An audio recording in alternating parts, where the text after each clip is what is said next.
وقال رسول الله صلى الله عليه وسلم لا يأتي على الناس زمان لا يبقى أحد إلا أن يأكل ربا فإن لم يأكلوا أكل مباد أو كما قال عليه মুআয রাসূলুল্লাহ ইকরাম আল্লাহ তাআলা আমাদের সেখানে সুপরামর্শ দেওয়ার জন্য আমাদেরকে ডাকা হয়েছে।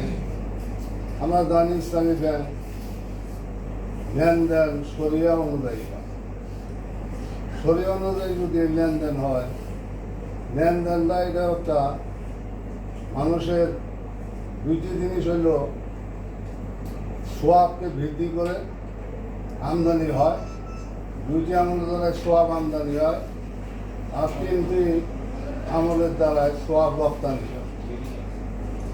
দুইটি আমল হইল ইমানিয়ত আবাদিয়ত। ইমানের দ্বারায় আবাদের দ্বারায় সোয়াব আমদানি হবে, সোয়াব বৃদ্ধি হবে। আখলাকিয়ত মুআমালাত মুআশারাত এই তিনটা খারাপ হইলে কাল কিয়ামতের ময়দানে সোয়াব দিয়ে দিতে হবে। এজন্য ইসলামী ব্যাংক লেনদেনের একটা শরিয়ার আইন নিয়ে তারা চলে।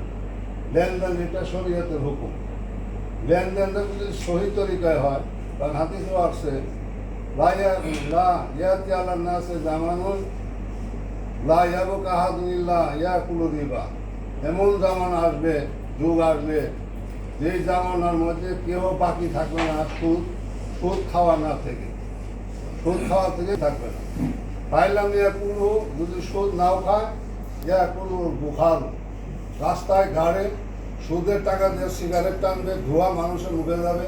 সুদের টাকা দিয়ে রাস্তা বাঁধবে, রাস্তার ধোলা মানুষের মুখে যাবে। যদিও ডাইরেক্ট সুদ না খায়, কিন্তু সুদের টাকা দিয়ে রাস্তাঘাট সিগারেট বিড়ি টানবে, এগুলি ধোঁয়া মাটি মানুষের মুখে যাবে। তারা কেউ বাকি থাকবে না সুদ খাওয়ার থেকে।